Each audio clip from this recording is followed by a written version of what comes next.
안녕하세요. 다산에듀 전병칠 원장입니다. 반갑습니다. 오늘은 제가 제 사무실에서 여러분들 인사드리게 되는데요. 여러분들이 지금 보고 계시는 곳이 제가 평소에 공부하고 그 다음에 일하고 있는 그런 제 연구실입니다.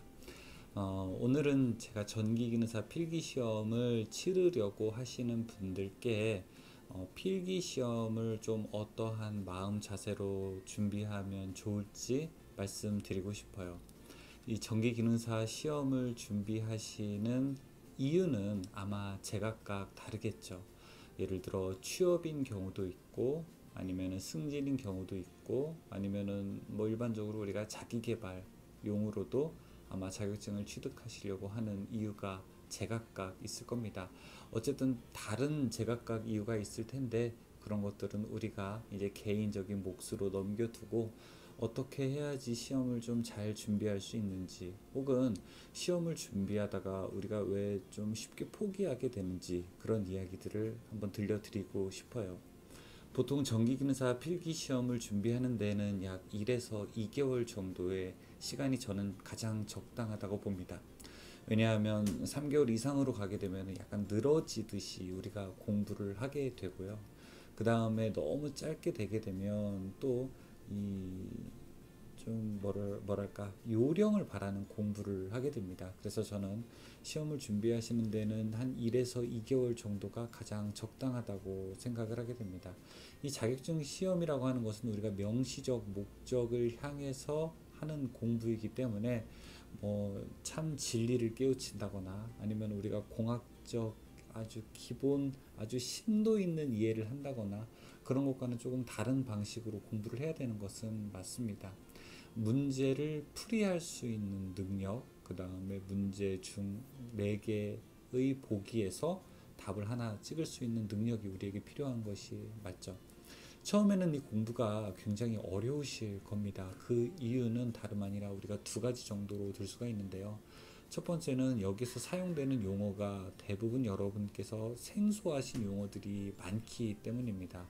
뭐 리액턴스라든지 임피던스, 커패시턴스 이런 것들 뿐만 아니라 전기에서 나오는 다양한 용어들이 영어나 아니면 한자식 표현이기 때문에 또 일상생활에선 잘 사용하지 않았던 것이기 때문에 이 전기 공부를 하면서 어려움이 오는 것은 용어의 어려움이 가장 첫 번째이죠. 또 두 번째는 이제 수학적인 어려움이 있습니다. 수학적인 어려움이라 하면 삼각함수뿐만 아니라 뭐 루트도 나오게 되고 그 다음에 뭐 제곱근 뭐 등등 여러 가지가 나오게 되는데 이런 두 가지가 우리가 일상생활과는 조금 거리가 먼 특수 영역 분야이기 때문에 아무래도 공부를 하다가 내가 정말 잘하고 있는 걸까? 아니면은 내가 조금 힘이 붙이는 건 아닐까? 능력 밖의 일을 내가 도전하고 있는 건 아닌가라고 하는 그런 자포자기하는 마음도 생기실 수 있습니다. 그런데 그런 걱정 다 하지 않으시기를 저는 좀 바랍니다.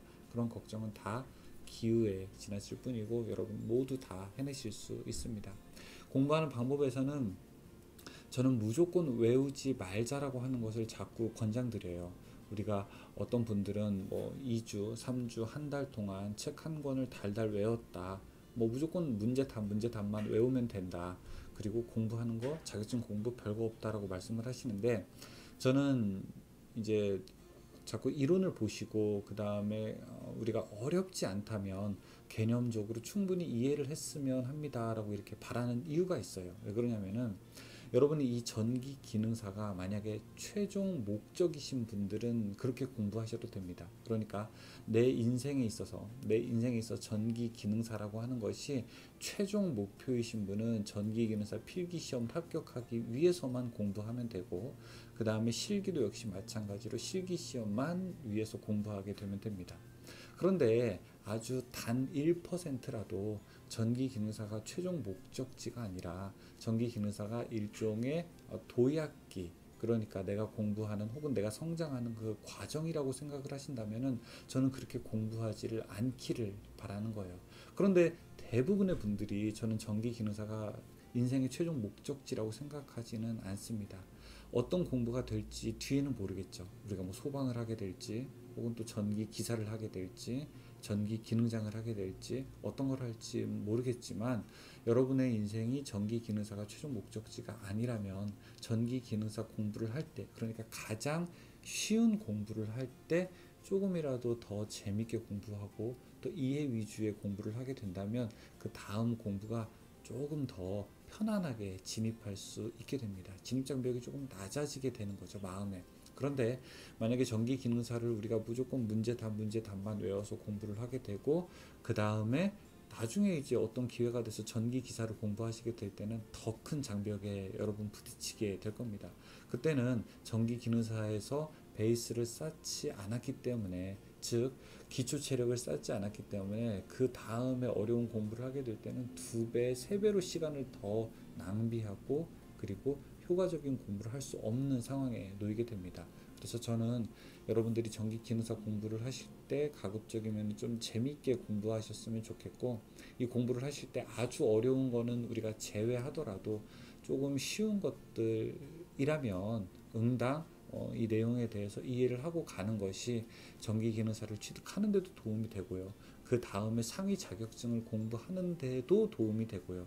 그 다음에 다양한 실무 현장에서 우리가 보고 느끼고 경험하는 것들에 대한 이론적인 토대를 만드는 데도 도움이 된다고 생각을 하게 됩니다.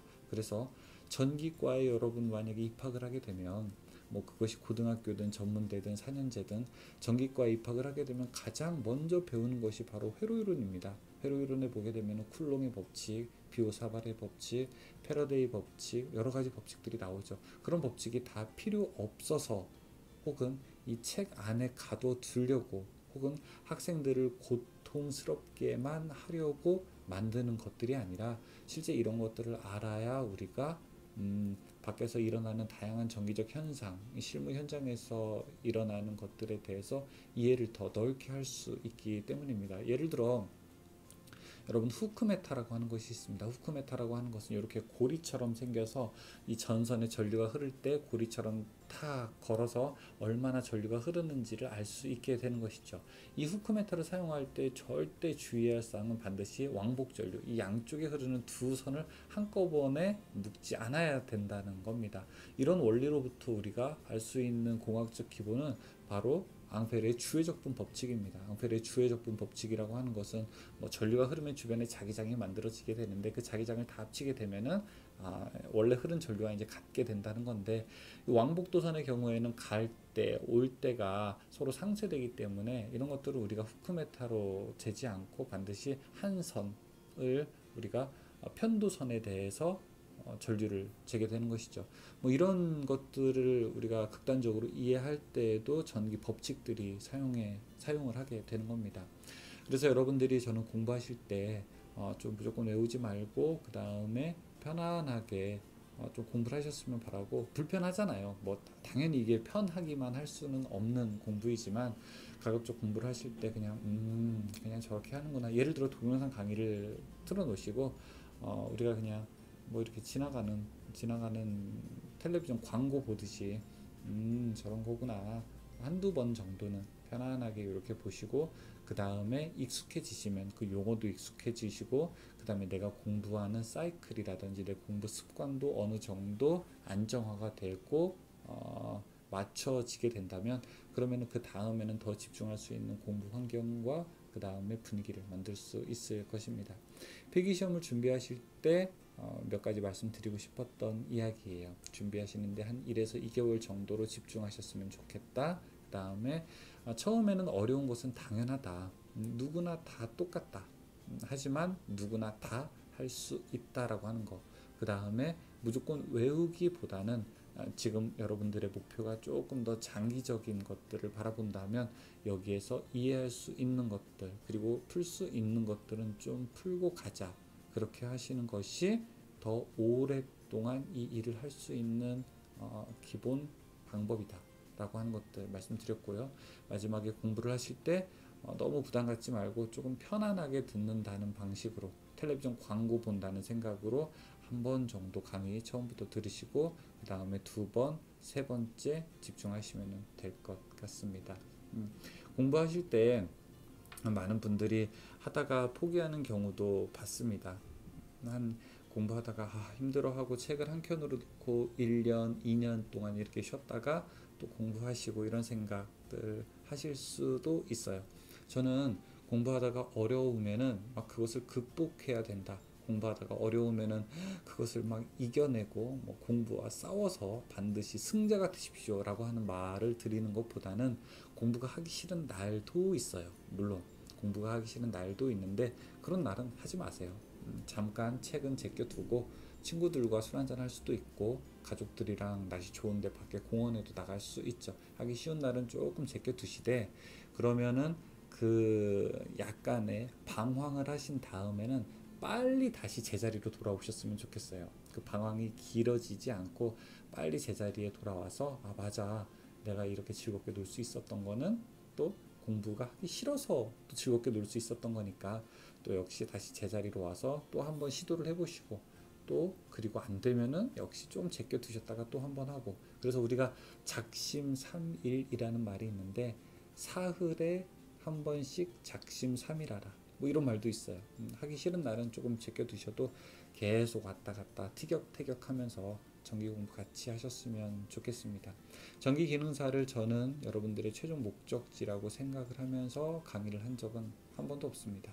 여러분들이 아주 긴 여정을 지금부터 하실 테고 그 긴 여정에서 이 정기 기능사는 출발하는 출발점 혹은 도약점 혹은 이것을 딛고 올라가는 디딤돌이라고 저는 생각을 합니다. 이 공부가 여러분들에게 고통스러운 과정이 아니라 즐거운 과정 그리고 행복한 과정이기를 진심으로 바랍니다. 그리고 그것은 모두 다 여러분들의 마음 먹기에 따라서 또 얼마든지 바뀔 수 있다고 생각을 합니다.